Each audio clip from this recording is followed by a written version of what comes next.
Welcome to the Self Storage University podcast, where you will learn the correct way to identify, evaluate, negotiate, perform due diligence on, renegotiate, finance, turn around, and operate self-storage facilities. And now, here is your host, a partner in one of the largest real estate portfolios in the U.S. with nearly $1 billion of holdings, Frank Rolfe. A cap can make your whole outfit, and a cap rate can make your whole self-storage investment. This is Frank Rolfe.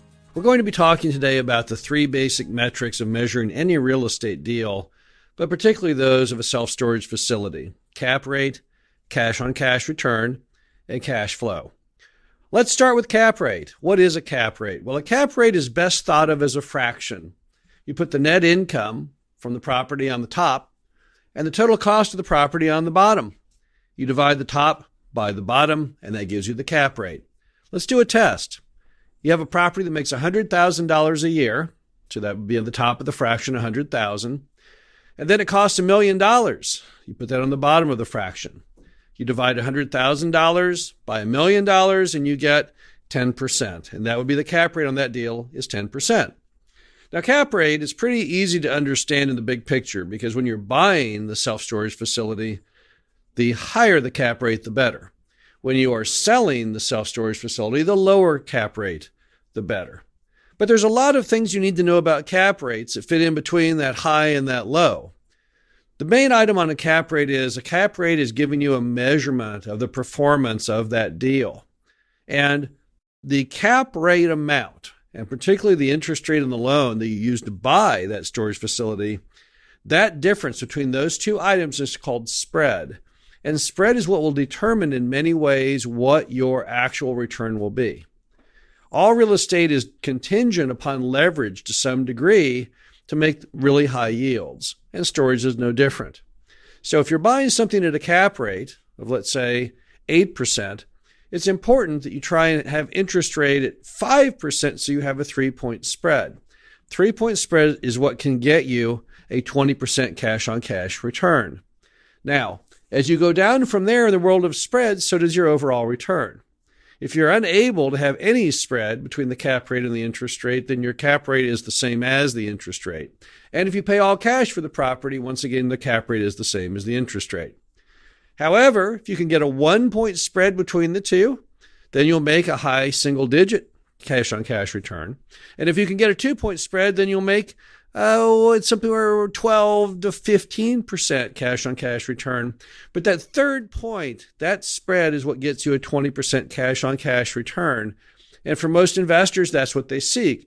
Now, in most storage facilities, you're not going to get to 3 points immediately. You might be able to get 1 point, and you might in some cases be able to get 2 points. But you'll have to earn your way to the third and higher through doing a better job of operating the property. You're going to have to do a better job as far as filling vacant spaces. You may have to raise your rents. You may have to cut costs. You may have to do a lot of factors.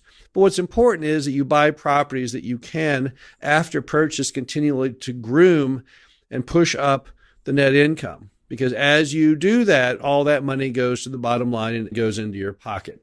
So what are the cap rates right now on storage? Well, I see them running from probably just a single-digit spread, 5 or 6% in some markets, predominantly California markets, all the way up to, in some more rural locations, you may be able to get much larger spreads. You might be able to get a 3 or 4 point spread in a small town storage facility. So cap rates are all over the map, but the key item is that they are still not as compressed as they are in apartments and other forms of real estate where it's very, very difficult to do high yields. So you can still get a decent yield in storage if you are a good shopper. Next up to bat is cash-on-cash return. Now, what does that mean? Why would I care about cash-on-cash return? Well, for many people, that's the most important item. That tells you what the return is on your down payment. So let's assume you found a self-storage facility with a 3-point spread with a 20% cash-on-cash return, and you put down $200,000. 20% on $200,000 is $40,000 a year. So that's what your cash-on-cash return would be, $40,000. Now let's compare that to what would happen if instead you put your $200,000 over at the bank in a CD where you would only get a 2% return. So in that case, instead of $40,000 a year, you would get $4,000 a year. Then it would take you 10 years to make as much in the CD as you can make in 1 year with that self-storage facility.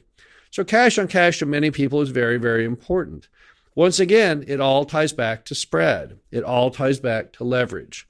If you have no leverage, if you just pay cash for the property, then your cap rate is your total return. So if you bought it at a 5% cap rate, you would end up with a 5% cash on cash return. That is not as impressive as if you throw some leverage behind it.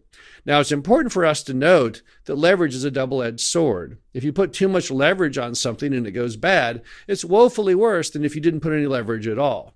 So we always suggest people use sensible leverage. That means borrowing at a rate of 70 to 80% of purchase price. That's what's reasonable. Always be worried in economic times in which you can do more than that. If you can do a 95 or even 100% leverage, which is what happened in the single-family home market prior to 2007, well, you saw the ending to that. So sensible leverage is smart. You'll see a lot of the REITs, real estate investment trusts in the self-storage industry, they don't use more than 50% leverage if they even have that much. So cash on cash is a very, very important item because that tells you for the money you're putting down what you're going to get at the end. And I think for everyone that's important. It's also worth noting that one way that people really mess themselves up on both cap rate and cash on cash is about lying to themselves on what the capital needs are of the property that they're buying. If you recall, we just mentioned that cap rate is a fraction. It's the net income above the total price. If I alter the total price, I will have a huge impact right on the cap rate because now I have to divide that income by the new total price, which can lower my return substantially. So whenever you're running the numbers on these things, you've got to make sure that you've taken into account not only what you're paying for the storage property, but any additional CapEx you're going to do. Are you going to repave the parking lot? Are you going to paint it? All these various items have to be added into the lower part of the fraction and then divided through. If you do not do that, then you are effectively lying to yourself. Now, let's move on to cash flow. Now, cash on cash return includes the principal portion of your mortgage payment. Now, that's called enforced savings because what the bank is making you effectively do is save that money in the bank. Now, some loans out there are interest only. And if you have an interest-only loan, then they don't take out any principal. But by and large, most storage lending includes a principal payment with every monthly payment. And so the cash-on-cash return is the money that goes to you, but not necessarily that it ends up in your pocket, because part of that goes into the bank as enforced savings as your principal payment. So the cash flow component tells you truly how much money you can take out. It tells you how much that storage facility makes monthly and annually after both principal and interest. And for some investors, that's the key item they want to know. They want to say, okay, I know that I'm going to be getting a decent cash on cash return, but what is my cash flow? Well, to do your cash flow analysis, you're going to have to know an important item, and that is basically what is the amortization of your note? Because that tells you how much of your note will go towards principal every month. If you have a 30-year amortization, then it takes you 30 years to pay back the bank. If you take a 15-year amortization, then you pay back the bank twice as fast. But that means traditionally you may have twice as much going to them in the form of your principal payment. Therefore, there's less money that goes into your pocket. It's also important to think of cash flow as something that's immediate gratification for good performance. If you buy a storage facility that is not running on all 8 cylinders, perhaps mom and pop had never mastered the internet, didn't really know what they were doing on that front, so they weren't doing good marketing, and you buy that and you then do good marketing, all the money that comes in all drops to the bottom line and all goes in your pocket. So once you purchase the property and you've got your mortgage payment, assuming the property can support the mortgage, everything you do beyond that that's profitable goes directly to you. It's like dangling a giant carrot, and it's a huge motivator because everyone loves immediate gratification. When you buy a storage facility on a 30-year note, you will not own it in full for 30 years. However, if you go out there and rent that extra unit or two, if you raise the rents up a little bit, all that goes directly into your pocket every day or every month when you collect the rents. So in that way, cash flow should always be looked upon as a motivating item. You want to make sure that you've got healthy coverage of your note payment. But after note payment, cash flow, that item, you need to look at that as something you're always trying to maximize selfishly because you win in two directions.